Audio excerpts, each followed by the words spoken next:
What would you do if everything you believed about control was tested in a single moment of terror? Bruce Lee moves through the morning like flowing water, his hands trace patterns older than memory, Wing Chun forms blending with his own innovations. Students mirror his movements in the courtyard of his private academy, their breathing synchronized, their hearts focused. 1973 Los Angeles, the film studios sleep, but the dragon never rests here in his sanctuary away from cameras and contracts. He teaches the true art, not the choreographed combat Hollywood demands, but the living philosophy that makes a warrior complete. His wife Linda tends the small garden behind the training hall, her laughter like silver bells when she catches him stealing glances during morning practice. They have built something beautiful together, a place where east meets west in perfect harmony. The morning sun climbs higher, casting long shadows across the training mats. Bruce adjusts his stance, demonstrating the 1-inch punch to a circle of eager students, their eyes wide with wonder at the power generated from such minimal distance. This is not about strength, he tells them. This is about understanding energy, how it flows through the body like water through a riverbed, finding the path of least resistance, then becoming unstoppable. The students nod, but he knows they don't fully comprehend. Not yet. Understanding comes through repetition, through failure, through the humbling realization that true mastery is a lifetime journey. His student James Marshall steps forward, attempts the technique. His form is good, but lacks the internal power that comes from years of dedicated practice. Feel the energy, Bruce says, placing his hand on James's shoulder. Don't think about the target, think about the flow, the energy that connects your center to the point of impact. James tries again, better this time, but still not quite there. Bruce smiles, remembering his own struggles under the watchful eye of Yip Man in Hong Kong. Those were different times when survival depended on understanding combat, not just as performance, but as a life or death skill. Now, he teaches in comfort in this safe haven he's built with Linda, far from the chaos of Hong Kong's rooftop fights and the brutal realities that forged his abilities. The class continues. Bruce demonstrates trapping techniques, showing how to control an opponent's arms while delivering devastating strikes. His movements precise, economical, each motion serving multiple purposes. Defense becomes offense, offense flows into defense, the eternal dance of martial arts played out in slow motion, so his students can comprehend the intricate choreography. But even as he teaches, part of his mind wanders to the film. He's planning Game of Death, a project that will showcase his philosophy in a way Hollywood has never seen. 5 levels of a pagoda, each floor guarded by a different master, each representing a different aspect of combat and character. The journey upward, symbolic of spiritual growth, the battles, not just physical, but internal, a warrior's quest for understanding. The students bow, class ends. Bruce watches them file out, carrying his teachings into the world. He believes in the power of discipline. The strength that comes from understanding violence should serve justice, never feed the ego. Linda appears in the doorway, her blonde hair catching morning light. Today, we visit the herb shop. She says Shannon needs medicine for her cold and Brandon wants to come along. Bruce nods, always thinking of family. This is why he fell in love with her heart deeper than any technique he could master. They walk together through Chinatown, past red lanterns and golden dragons painted on storefront windows. The scent of incense mingles with the aroma of steaming dim. Some children play in narrow alleys while old men smoke pipes and discuss the day's events. The city hums around them, but they exist in their own world of quiet contentment. Bruce's fame has brought them comfort, but also isolation. They treasure these moments of simple normalcy. Linda points to a shop window, displaying jade bracelets and ceramic dragons. Remember when you bought me that first piece of jewelry, she says, after your first movie paycheck. Bruce laughs. You mean after I convinced you to marry a crazy martial artist who thought he could conquer Hollywood? They pause at the herb shop. The elderly proprietor recognizes Bruce, bows respectfully. The dragon's reputation precedes him even here in this quiet corner of Los Angeles. As they make their purchases, Bruce notices the old man's hands, scarred from years of work, calloused but gentle as he measures dried roots and mysterious powders. This is real strength. Bruce thinks the quiet endurance of daily labor without recognition or applause until the van appears, black windows, engine running. 3 men step out, their movements wrong, predatory. Bruce's body recognizes danger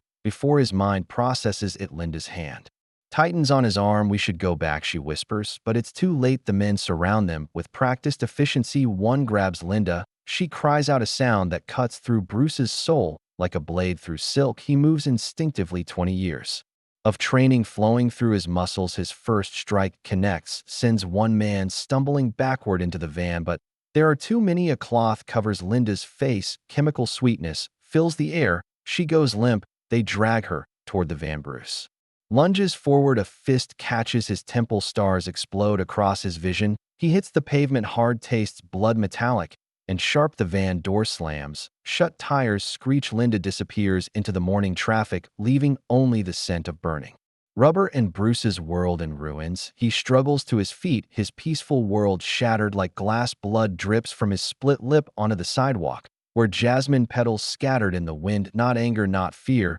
just purpose. The philosophical master is gone. What remains is something far more dangerous. The dragon, with nothing left to lose and skills honed by decades of relentless discipline, he stumbles back toward the academy, his hands shaking, but his mind crystallizing into sharp focus.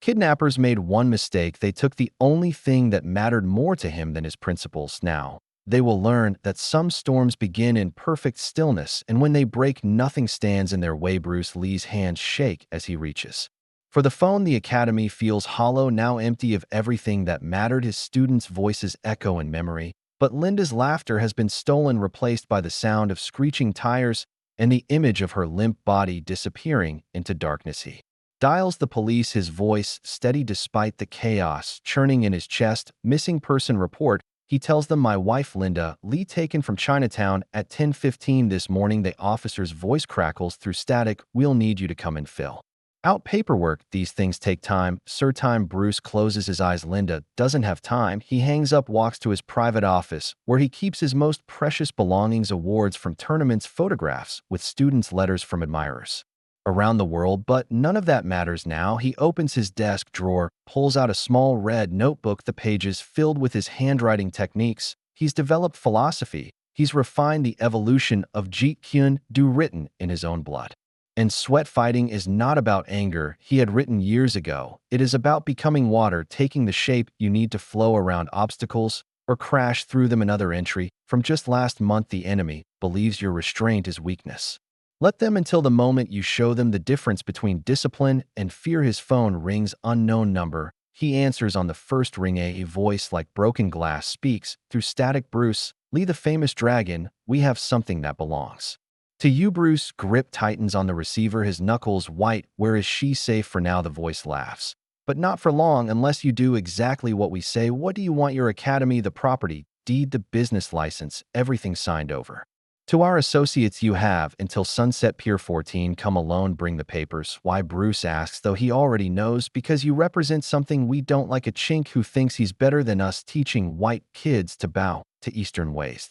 Racial slur hits Bruce like a physical blow, but he channels the anger into cold focus. His breathing remains controlled, but his heart pounds with controlled fury. The voice continues, you've gotten too big for your britches. Time to put you back in your place. If you hurt her, you'll what? The voice taunts, make a movie about it. Show us your fancy kicks. This isn't Hollywood, dragon. This is real life. The line goes dead. Bruce stares at the phone, his reflection caught in the black surface. He sees his father's eyes, his mother's determination, the face that conquered Hong Kong cinema and challenged Hollywood. But beneath the surface, something darker stirs. The fighter who emerged from the rooftop battles of his youth, the young man who proved that size and race meant nothing when skill and will aligned perfectly. He opens the red notebook again, flips to a section he hasn't read in years. Notes from his darkest period, when racism in Hollywood nearly broke his spirit. When directors told him he was too Chinese for American audiences. Never again. He had written, never again will I allow anyone to diminish what I have built, what I represent, what I can become. He closes the notebook, walks to his private training area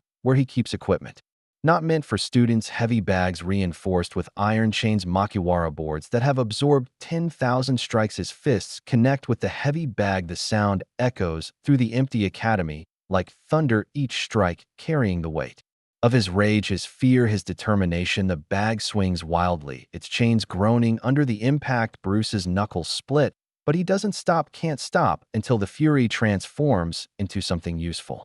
Precision. He shifts to the wooden dummy, his movements flowing like deadly water packs. Saw, Tensaw Bayou. Saw each technique executed with perfect form, but devastating intent. The dummy rocks under his assault, but Bruce sees his wife's captors their faces.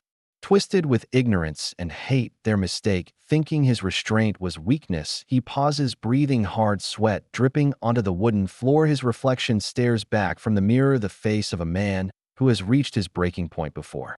We continue. Comment where you're watching from. Let us know you're following this journey of the dragon pushed beyond his limits. The afternoon sun streams through windows, casting long shadows across the training mats where this morning he taught peace and self-control. Now those same mats witness the awakening of something primal, something that Hollywood has never seen. The true dragon unleashed. Bruce walks to his closet, pulls out clothes he hasn't worn in years. Black pants, black shirt, no embroidery, no decoration, just the working clothes of a man who is killing to do. He checks his watch. 4 hours until sunset, 4 hours to prepare for war. The gentle teacher who spoke of harmony and balance is gone. What remains is Bruce Lee, the fighter, the dragon who learned long ago that sometimes the only way to preserve peace is to wage war with perfect and terrible precision. His phone rings again, but this time he doesn't answer. He has nothing more to say to cowards who hide behind innocent victims. His fists will speak loudly enough. Bruce Lee stands in his private armory, a room Linda has never seen, hidden behind false panels in the academy's basement. Here lie the tools of his forgotten trade, not the rubber weapons of movie sets, not the choreographed props of Hollywood fantasy, but the real instruments of a man who once fought for his life on Hong Kong rooftops. Nunchucks carved from ironwood, their weight perfect in his calloused hands, each swing a whisper of impending violence. The chain links worn smooth by 10,000 hours of practice.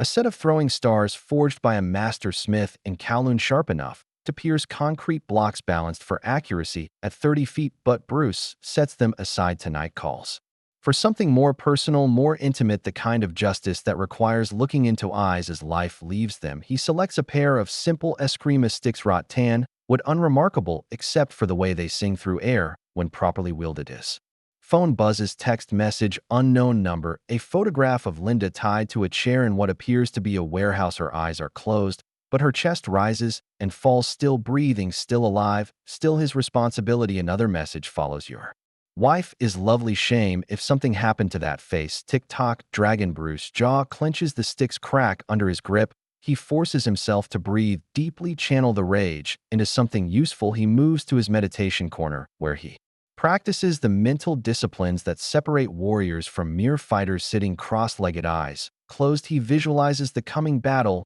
not the choreographed sequences of his films, but the brutal reality of life and death combat in his mind's eye. He sees the warehouse maps, every shadow, every possible entrance, every escape route, every angle of attack. The kidnappers expect the Bruce Lee of movies, the flying kicks, the dramatic poses, the theatrical combat that looks good on camera. They don't understand that real fighting is about economy, minimum motion, maximum damage, no wasted energy, no unnecessary flourish, just the cold mathematics of violence applied with surgical precision. He opens his eyes, stands slowly, his body loose and ready like a coiled spring waiting for release. The drive to Pier 14 takes 30 minutes through evening traffic. Bruce uses the time to empty his mind of everything except the task ahead. The warehouse district squats along the waterfront like a cancer. Buildings that once housed honest commerce now shelter rats, and worse. He parks 3 blocks away, approaches on foot, his black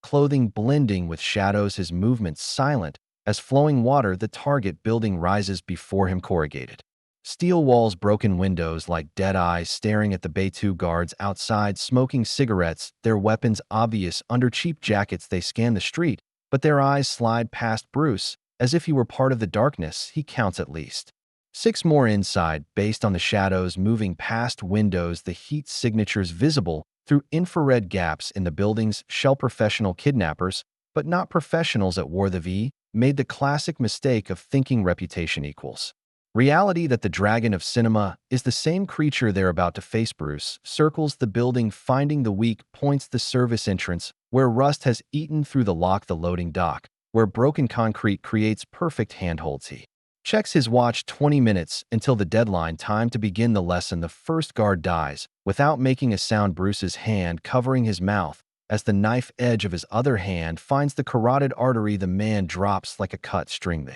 second guard turns at the sound of his partner falling, opens his mouth to shout. But Bruce is already moving the escrima stick, connecting with his temple, the perfect angle to scramble his brain, without killing him. Not mercy, just strategy. One dead guard is an accident. Two suggests an assault inside the warehouse. Voices echo off concrete walls. Rough laughter. Crude jokes about what they plan to do to Linda after the ransom is paid. Bruce moves through shadows between shipping containers. His breathing controlled, his heart rate steady like a surgeon approaching an operation. He spots Linda tied to a chair in the center of the space under a single bulb that casts harsh shadows across her face. She's conscious, now her eyes alert, searching the darkness for hope or rescue. Soon, he promises silently, very soon. The kidnapper leader, Vincent Kozlov, paces near Linda, a big man with expensive clothes and cheap morals. His voice carries the accent of someone trying too hard to sound American. Where is he? Kozlov mutters, checking his watch. The great Bruce Lee. Maybe he's not so tough after all. One of his men laughs. Maybe he's making another movie about how to fight instead of actually fighting. They all laugh at their own joke, not understanding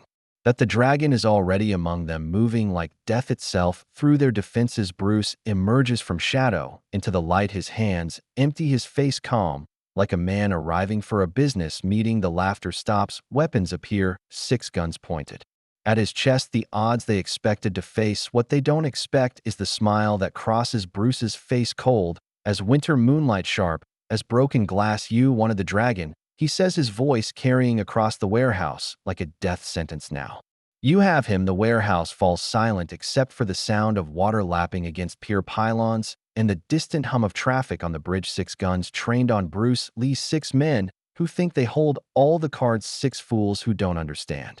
They're already dead, they just don't know it. Yet Vincent Kozlov steps forward, his expensive suit wrinkled from nervous sweat, his smile forced, but his eyes calculating the distance between bravado and survival. Well, the great Bruce Lee actually showed up. I was beginning to think you were all talk, no action. Bruce stands perfectly still, his hands at his sides, his breathing controlled like a monk in meditation or a predator choosing the perfect moment to strike. Did you bring the papers? Kozlov asks. The deed to your academy, the business licenses, everything we discussed. Bruce eyes never leave Kozlov's face, but his peripheral vision maps every man, every weapon, every angle of attack. The human mind can process 17 separate pieces of information simultaneously. The warrior's mind can process 50 in the space between one heartbeat and the next. Bruce calculates trajectories, reaction times, structural weaknesses in human anatomy. The first gunman stands too close to a concrete pillar, his weapon held low, finger on the trigger, but muscles relaxed, overconfident. The second man favors his left leg, an old injury, probably from childhood. His balance shifted imperceptibly, but fatally. The third gunman keeps wiping his palm on his pants, nervous sweat making his grip uncertain. A man who's never killed before and doesn't want to start now. The fourth man breathes too heavily, adrenaline and fear clouding his judgment. His weapon trembles almost imperceptibly, but Bruce sees everything. The fifth gunman stands in perfect position, professional stance, steady hands, cold eyes. This one has killed before, will kill again. Without hesitation, the sixth man, positioned behind Linda, uses her as a shield, his gun pressed against her temple. The smart one, the dangerous one, the one who understands leverage. Where are the papers? Kozlov demands again, his voice rising with frustration. You were supposed to bring the papers. Bruce tilts his head slightly, a gesture so small it's almost invisible, but in that movement Linda sees something that makes her heart race. Hope. I don't have them, Bruce says, his voice calm as still water. Kozlov's face darkens. Then your wife dies. He nods to the man behind Linda. Do it. The gunman's finger tightens on the trigger, but Bruce is already moving, not toward the guns, not toward Linda, but sideways into the shadows between containers. The first shot echoes through the warehouse, but Bruce isn't there. He's become what he always was, what Hollywood could never capture: pure motion, deadly purpose. The dragon unleashed. The second shot goes wide, the gunman tracking where Bruce was not where he is. The fundamental mistake of fighting legends. Bruce flows around the concrete pillar, his body horizontal, parallel to the ground, defying gravity and expectation. His foot connects with the first gunman's knee. The joint bends the wrong direction, ligaments snap like guitar strings. The man's scream cuts through gunfire. The escrima stick appears in Bruce's hand, as if materializing from the air itself. The weapon sings through space, connecting with the second gunman's wrist bones. Crack, the gun flies into darkness. The man drops, clutching his shattered hand, his face white with shock and pain. Bruce rolls behind another container as bullets spark off concrete walls. The remaining gunmen firing wildly, their training forgotten in the face of something they don't understand. This isn't a movie, this isn't choreography, this is the real dragon moving like death itself through their defenses. The third gunman tries to reload, his hands shaking with terror. He's seen the videos, watched the films, but nothing prepared him for this reality. Bruce emerges from shadow. The man's eyes widen, his mouth opens to scream, but Bruce's hand finds his throat. The precise pressure that stops sound, stops breath, stops everything. The fourth gunman runs for the exit, his weapon abandoned, his courage shattered by the sight of legends becoming real. Bruce lets him go. Some stories need witnesses, some legends need to be told. The professional, the fifth gunman, holds his position, his weapon steady, his eyes calculating. He knows he's outmatched, but he's not running. Men like him never run. You're good, he says to Bruce, better than they said, but you're not bulletproof. Bruce steps into the light, his clothes torn, his knuckles bloody, but his eyes burning with purpose that transcends physical limitations. You right, Bruce replies, I'm not bulletproof, but you're not fast enough. The gunman's finger moves on the trigger, but Bruce is already inside his range, the gun useless at point-blank distance. The strike comes from an impossible angle, Bruce's fist moving in an arc that shouldn't exist in three-dimensional space. The gunman's head snaps back, his body follows, crumpling to concrete, his weapon clattering into silence. Only Kozlov remains, his gun still pressed against Linda's head, his face pale with the realization that he's miscalculated everything. You killed my men, he whispers. Bruce walks forward, each step deliberate, each movement a promise of violence barely contained. No, Bruce says, his voice carrying the weight of absolute truth. I stopped them from hurting my wife. The difference, he continues, stepping closer, is about to become very clear. Kozlov's hand trembles against Linda's temple, the gun barrel pressing into her skin, leaving a circular mark that will fade. Unlike what Bruce is about to do. You stay back, Kozlov shouts, his voice cracking like adolescent fear. I'll kill her, I swear, I'll kill her. Bruce continues walking, each step measured like a metronome, counting down to judgment. 10 feet away, 9 feet, 8 feet. His eyes never leave Kozlov's face, reading the micro-expressions that reveal intent, the dilation of pupils, the flush of skin, the compression of lips. 7 feet, 6 feet. Kozlov's breathing becomes erratic, hyperventilation setting in. The physiological response to facing death in human form. Yuri, insane, Kozlov gasps. She dies if you take another step. Bruce stops exactly 5 feet away, the perfect distance for what comes next. Linda's eyes meet her husband's in them. She sees not the gentle teacher who made her breakfast this morning. She sees the dragon, the creature of legend that Hong Kong whispered about in darkened alleys, the fighter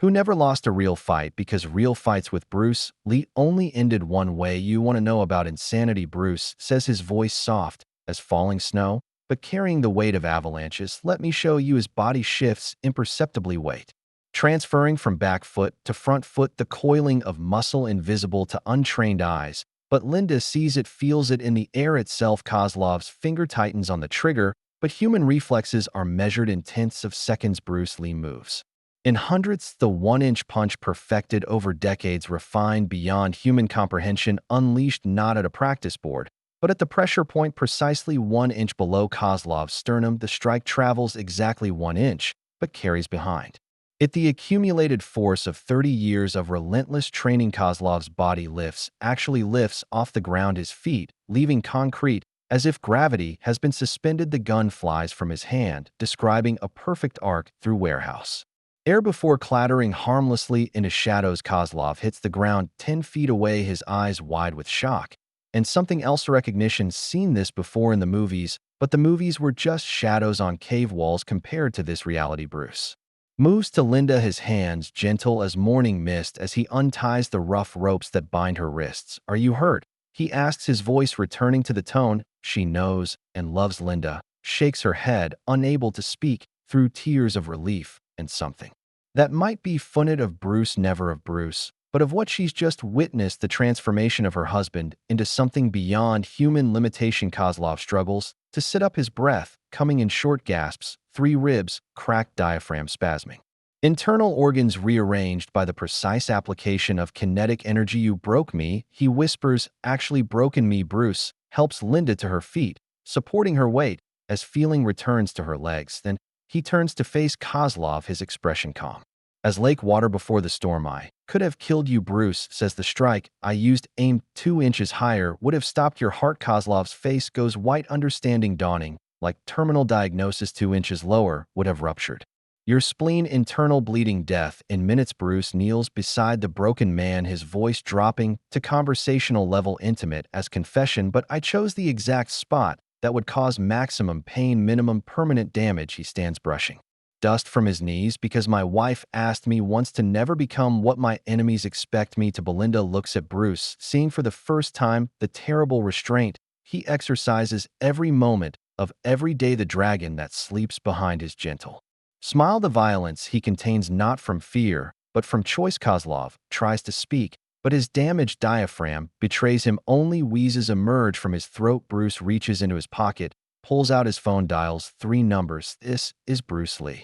He says when the operator answers, I need police and ambulances at Pier 14 warehouse, 7 multiple injuries. He continues, his voice clinical as a doctor's report. Self-defense situation resolved. He hangs up, looks down at Kozlov. One final time. You thought you knew who I was based on movies and reputation. You were wrong. Bruce Lee is not the man who fights in films. That man is entertainment, a shadow puppet dancing for cameras. This man, the one standing before you now, this is who I become when someone threatens what I love. Sirens wail in the distance, growing closer like mechanical wolves howling through the night. Bruce puts his arm around Linda's shoulders, leading her toward the warehouse exit, away from broken men and shattered dreams. The dragon returns to sleep until the next time someone mistakes restraint for weakness and makes the error of waking legends from peaceful slumber. In the distance, Kozlov watches them go, his body broken, but his understanding finally complete. Some storms begin in stillness, but when they break, nothing stands in their way, nothing at all. The police arrive like mechanical thunder, red and blue lights painting the warehouse walls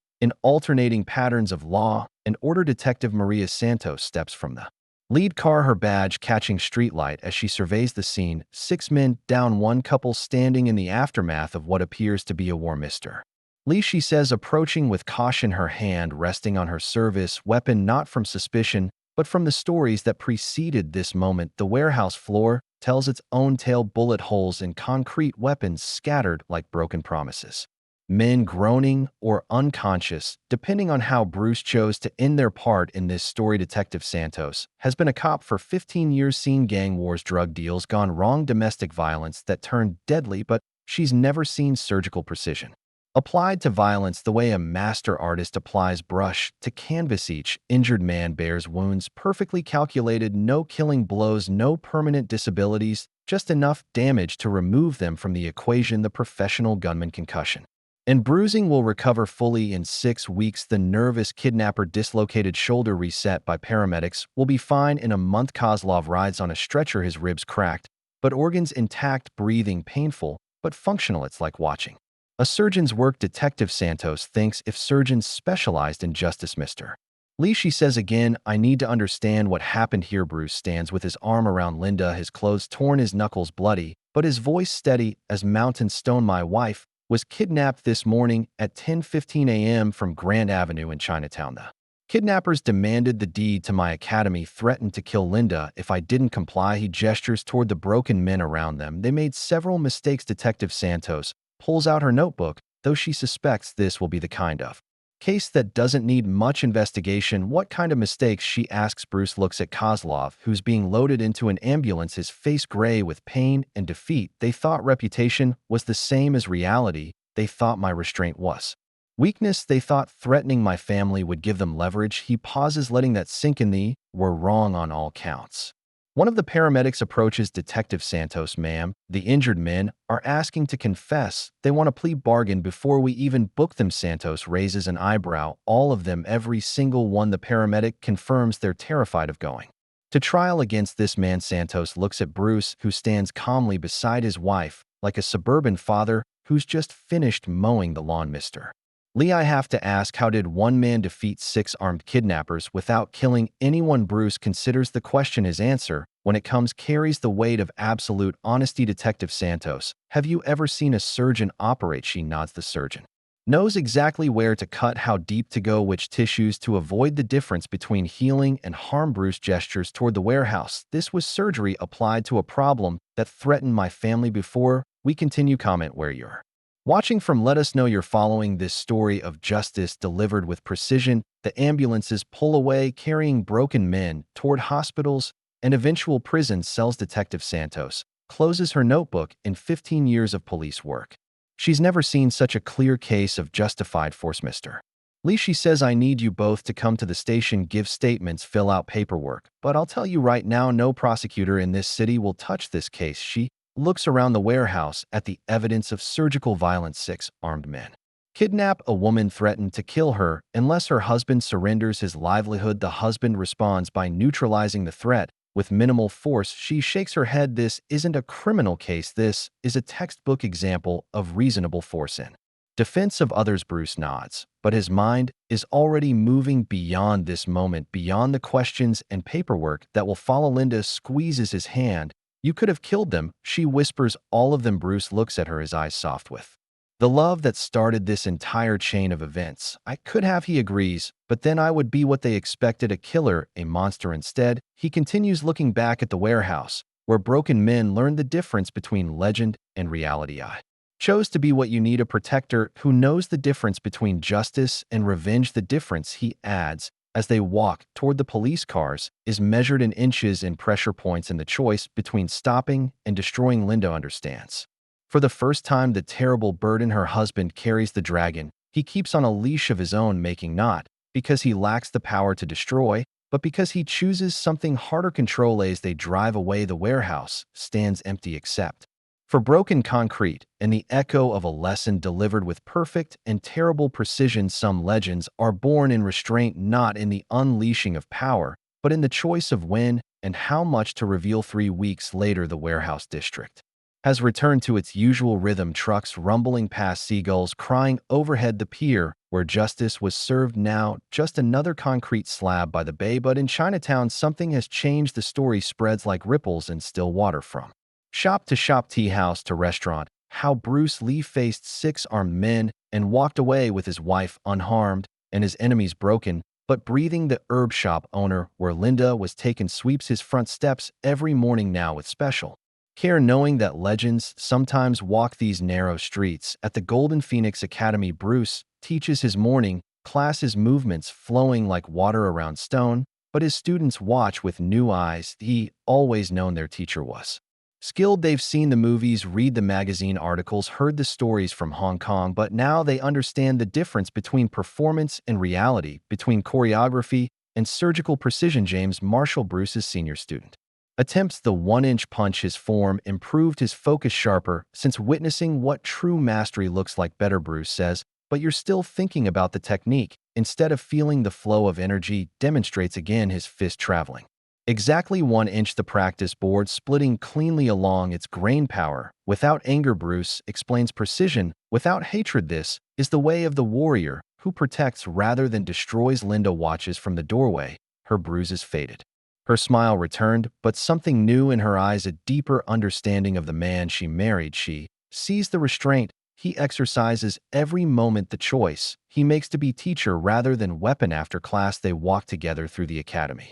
Bruce straightening mats, organizing equipment, the simple rituals of peaceful life. The phone rings. Detective Santos calling with updates on the case. All 6 men pled guilty. She reports Kozlov got 15 years, the others between 5 and 10. She pauses. You know what's interesting? Bruce waits. Not one of them wants to appeal. Not one claims excessive force. They're actually grateful you didn't kill them. Bruce nods. Understanding is often painful, but educational. After hanging up, he finds Linda in their small apartment above the academy, preparing tea with the careful attention she brings to everything she loves.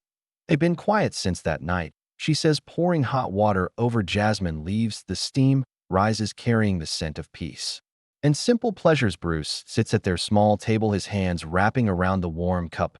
They've been thinking about power, He says. Linda sits across from him, her own cup warming her palms. What about it? Bruce sips his tea, the familiar ritual grounding him in the present moment. For years I've trained to be stronger, faster, more skilled than anyone I might face. He sets down his cup, looks out the window at the city beyond. But that night in the warehouse, I realized something. Linda waits, knowing that wisdom comes slowly, like tea steeping in silence. The greatest power, Bruce continues, is knowing you could destroy someone and choosing not to. He looks at her, his eyes soft with understanding. Kozlov will spend 15 years thinking about that moment when he felt my fist touch his chest, knowing I chose the exact pressure to stop him without killing him. That choice, Bruce says, will teach him more than his death ever could. Linda reaches across the table, takes his hand in hers. You could have been a killer, she says quietly, the most feared man alive. Bruce squeezes her fingers gently. Instead, he replies, I chose to be a protector, a teacher, a husband. The difference, he continues, looking around their simple home, is everything outside the city continues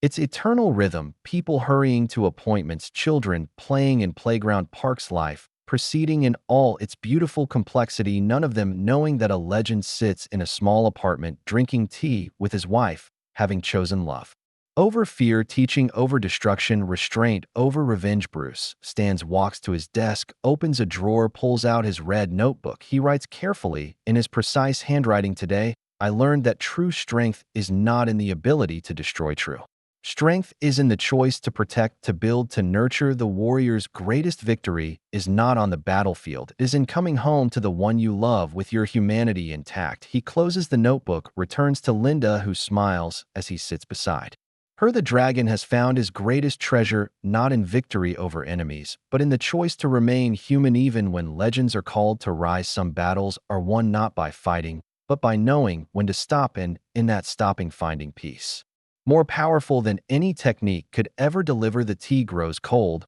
but their love remains warm in the space between legend and man, where wisdom lives. 6 months pass, like seasons changing. The warehouse incident becomes legend whispered in dojos across the country. How Bruce Lee faced impossible odds and emerged victorious without taking a life. The story grows with each telling. 6 men become 12, 12 become 20. But those who know the truth understand that reality was more impressive than any exaggeration. At the Golden Phoenix Academy, enrollment has tripled. Students come from across the state seeking the teacher who proved that discipline is more powerful than rage. Bruce teaches them all his philosophy, unchanged by fame or notoriety. Water still flows around obstacles, precision still matters more than power, but something new has entered his teaching, a depth born of testing, a wisdom earned through the crucible of protecting what matters most. James Marshall now assists with advanced classes, his understanding deepened by witnessing his teacher's restraint in the face of ultimate provocation. Master Lee, a new student, asks after morning practice, how do you stay calm when everything you love is threatened? Bruce considers the question while cleaning the wooden dummy, its surface worn smooth by decades of precise strikes. Calmness, he says finally, is not the absence of feeling, it is feeling everything and choosing your response rather than reacting blindly. He demonstrates a series of techniques, each movement flowing into the next like written poetry expressed through human motion. When someone threatens your family, your first instinct is to destroy them, but destruction is easy. Anyone can break what someone else has built. The student nods, following the logic, but not yet understanding the deeper truth. Creation, Bruce continues, is harder. Protection without destruction requires more skill than pure violence. He pauses, his hands still on the wooden dummy in the warehouse.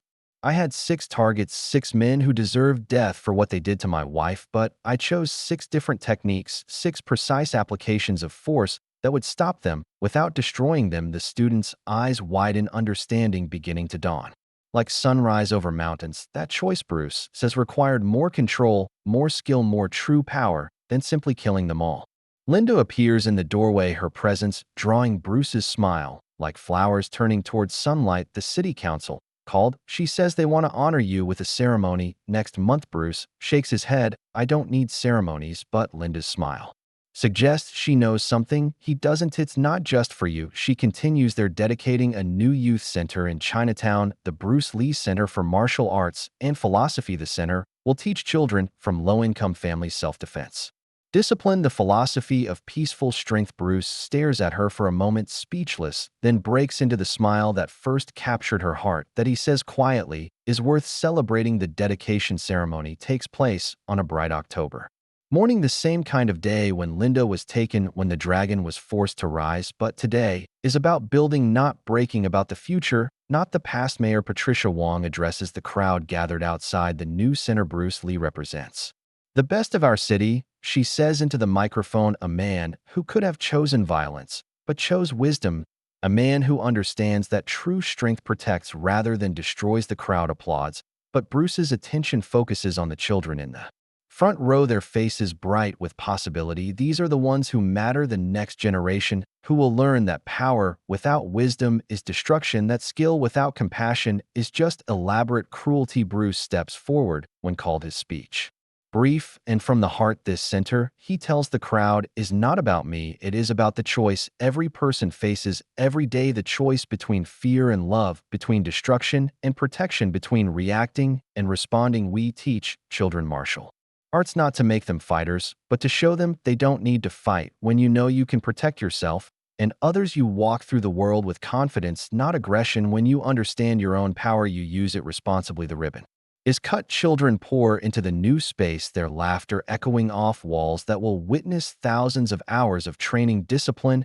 and growth. Linda takes Bruce's hand as they watch the next generation begin their journey. Look what grew from that terrible day, she whispers. Bruce squeezes her fingers, understanding that sometimes the worst moments plant seeds for the most beautiful possibilities. The dragon's greatest victory is not in the warehouse, where he faced 6 armed men. It is herein this room filled with children, learning that strength and gentleness can exist in the same heart. The legend continues, but now it teaches rather than threatens, shows rather than destroys, protects the future instead of punishing the past. In the afternoon, sun streaming through new windows, Bruce begins his first class at the center. His voice carries the wisdom earned through testing, the knowledge that true power lies not in the ability to destroy, but in the choice to build something better. The dragon has found his purpose beyond the legend, in the laughter of children, learning to be strong enough, to be gentle, strong enough, to choose love over fear every single day. 5 years later, the Bruce Lee Center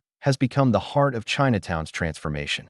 What began as one small building has grown into a movement. Children who learned their first techniques from Bruce himself now teach younger students the philosophy, spreading like ripples in water, each generation carrying forward the lesson of strength through restraint. Linda sits in their apartment watching Bruce prepare for his evening class, the same ritual of stretching, centering, preparing mind and body for teaching, but now silver threads through his black hair, lines around his eyes speak of wisdom earned through years of choosing the harder path. The warehouse incident has become legend, but not the kind Bruce feared, not a story of violence glorified, but of restraint made manifest. Students come from around the world not to learn how to fight, but how to choose when fighting becomes necessary and when it doesn't. Master Lee, a young woman, asks after advanced class, what if someone threatens your family again? Bruce considers her question while organizing practice weapons that will never taste real blood. Then I respond exactly as needed. He says simply, no more, no less. The precision required to stop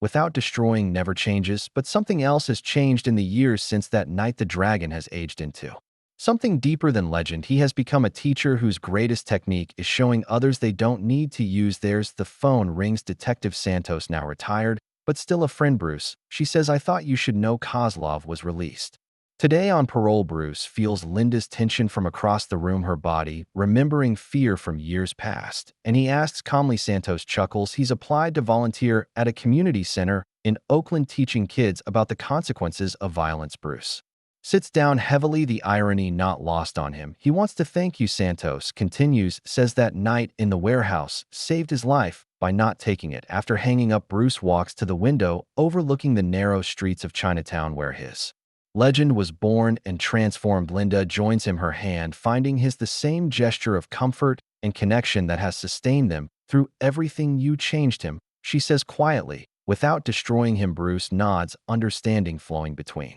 them like shared breath. That night, I had a choice, he says. I could be the dragon of legend, terrible and final, or I could be the dragon of wisdom, terrible and transformative. The difference, he continues, watching children play in the street below, is Everything. What would you do, he asks, turning to face the reader. If faced with that same choice, if your loved ones were threatened, if your principles were tested, if you had the power to destroy your enemies, would you choose the easy path of violence that ends the immediate threat but teaches nothing, or would you choose the harder path of precise response that transforms enemies into students? The dragon's legacy is not in the men he defeated in a warehouse 5 years ago, it is in the children who learn every day that strength and gentleness are not opposites, but partners in the dance of true power. It is in the community center, where former gang members teach martial arts to at-risk youth. It is in the students who carry forward the understanding that the greatest victory is the one that creates more peace in the world. Bruce Lee, the legend, has become Bruce Lee, the teacher, not